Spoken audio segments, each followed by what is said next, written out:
Are we going camping somewhere?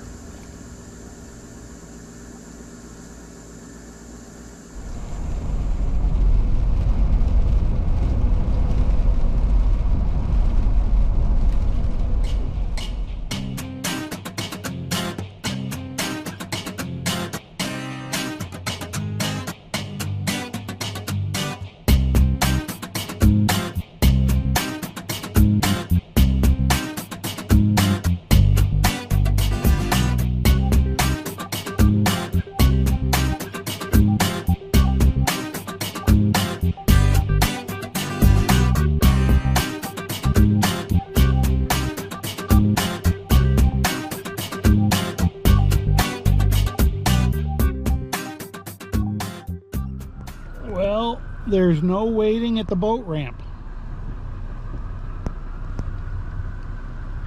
The Hartwell Lake boat ramp. It's my typical day of arriving at camp. I love to arrive in the rain. Here's an early morning tour of the campground. This is one of the loops that I'm on. This is 1 to 23. That's the bathhouse. Although it's not open. They got a nice playground. They got several playgrounds. There's one side of my thing, and then there's one right here side of the bathroom. It's pretty nice. And they've got a nice dump station here for those trailers that come fully equipped and want to dump.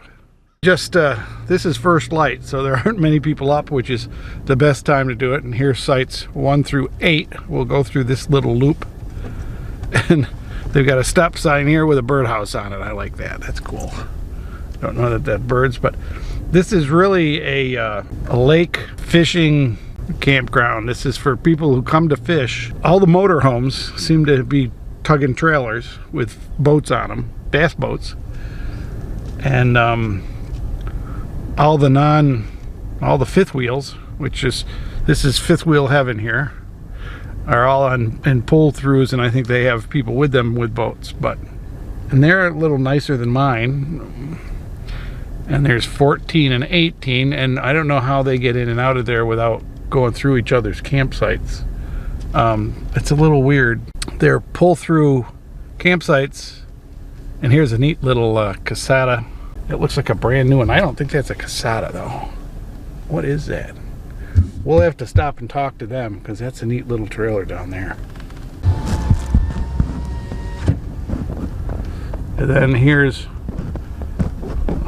my site, which is 22 and 23. It's actually 21, 22, 23, but you drive around the loop to get to where I am, and it's like, now I'm parked where they can't get through, so they have to back out of there, which I guess is all right. They're all right, but I can't get to my trailer so I can hook up to it without turning back and around, doing a 12-point turn to back up to it. But it's bizarre. And here's the playground right next to me, which is really nice. There's 2 hosts here. This one here, and then the one on the other side of the booth. And they take care of the gate and the check-ins and check-outs. And then this is the other side. These are campsites over here, and these are the same. They have water and electric. 4851. And we like these over here. These seem to be better campsites.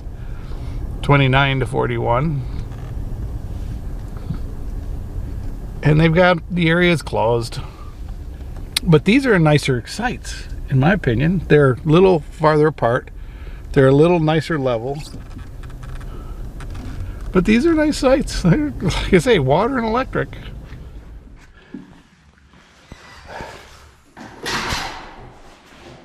Bathrooms, typical bathrooms, nice and clean.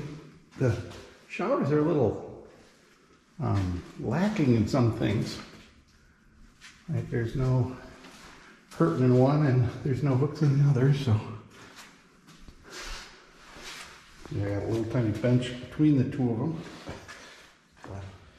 The sinks are these automatic sinks, but they are warm water. They do carry warm water.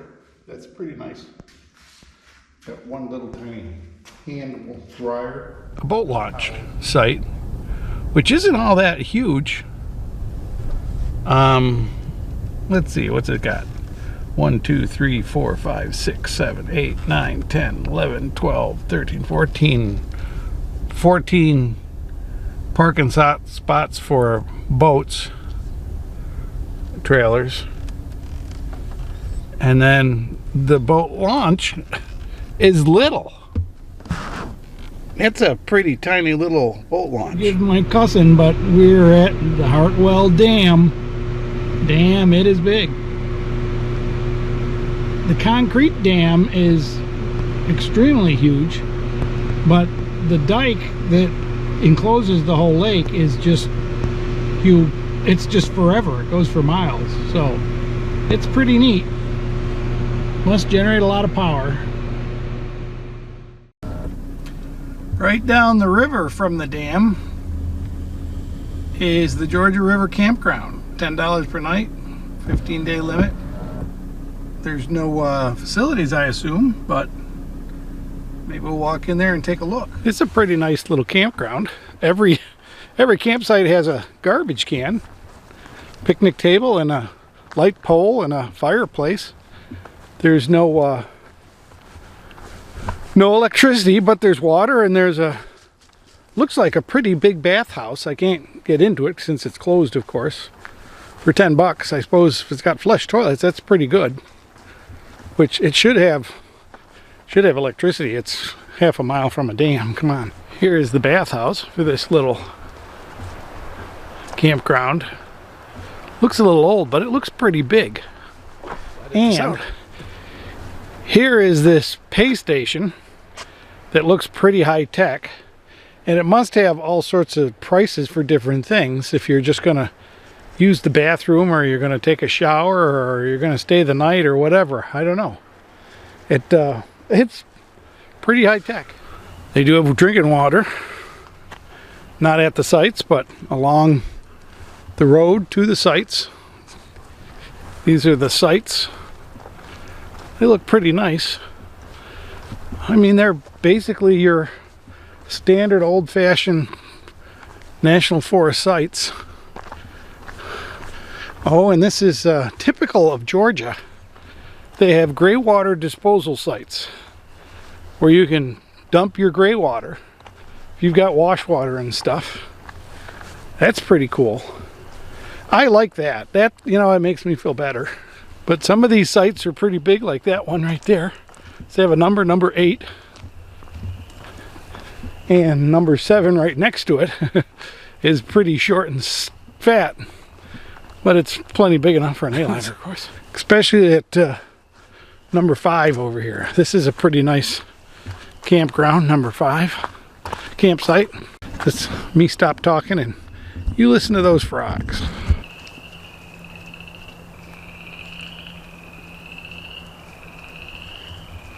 And that's after a kilo went down there. Just up the road from where I'm camped is this Singing Waters recreation area, and it's a boat launch site for the most part, but it has a really nice swim area here with a beach, and it's got things to tell you how deep the water is, because this lake must go up and down a lot. And it's got some picnic areas way over there. Boat launch site is huge compared to like the boat launch site at my campground. This has God, I'll say 50 parking spots for car and trailers, so that's pretty good. And then there's another 25 or 30 sites for just cars.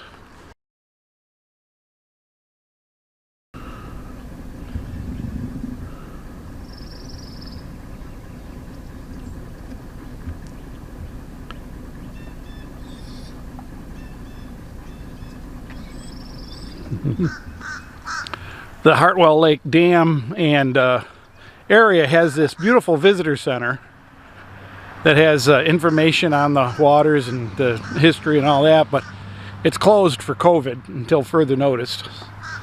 So that's really too bad. It looks like a pretty nice museum or information center, but we'll have to come another time.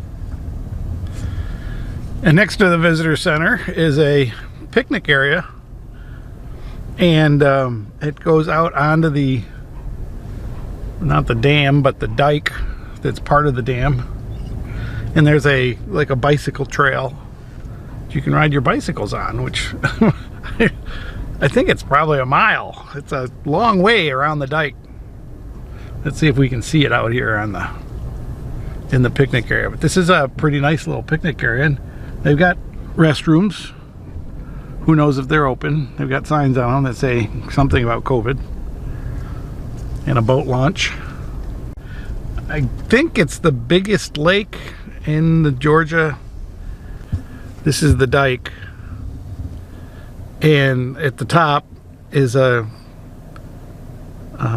trail. All right, this is the Hartwell Dam viewing area. It's just a parking lot and a lot of stairs up to the top of the dike. Like I say, this dike is over 2 miles long, so it's a pretty good length of dike. So let's go up and see what it's like. All right, as we come up the many stairs, here we are.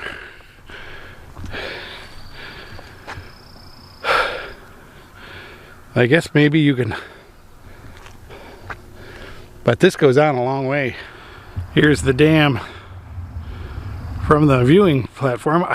I guess this is like a running trail. It's got markers, mile markers along the way, so it's definitely a 2-mile trail, but pretty neat dam.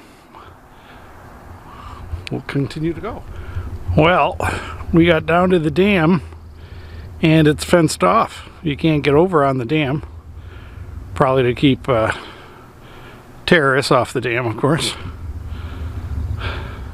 This is the dam is the border between Georgia and South Carolina. We're in South Carolina at the moment, and we'll cross the dam and be in Georgia. So pretty interesting. Wish it was a nicer day. It's a pretty interesting lake with all these islands and everything in it. Lots of islands all through it. I'm sure there's some pretty good fishing. It's not very deep though, I'm told.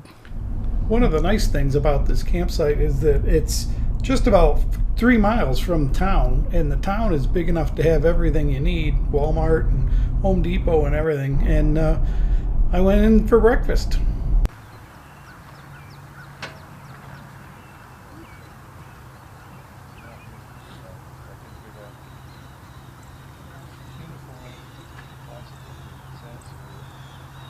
The Georgia guidestones consist of 4 granite monoliths set in a paddle wheel arrangement around a central stone, which is summited by a flat capstone measuring 19.5 feet in height.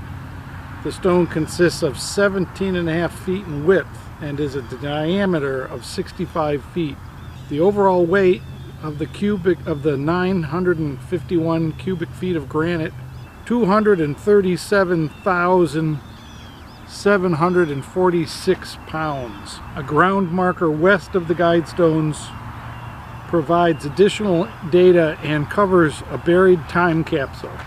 Each of the 4 sides of the capstone features the statement of cautionary guidance to humankind, translated into Babylon, Swahili, English, Spanish, Hindu, Hebrew, Arabic, Chinese, and Russian. In English, the guidestones say, maintain humanity under 500 million in perpetual balance with nature. Guide reproduction wisely, improving fitness and diversity. Unite humanity with a living new language. Rule passion, faith, tradition, and all things with tempered reason. Protect people and nations with fair laws and just courts. Let all nations rule internally, resolving external disputes in a world court. Avoid petty laws and useless officials. Balance personal rights with social duties. Prize truth, beauty, love, seeking harmony with the infinite. Be not a cancer on the earth. Leave room for nature. The Georgian guidestone monolith, which is owned by Elbert County, was dedicated March 22nd, 1980.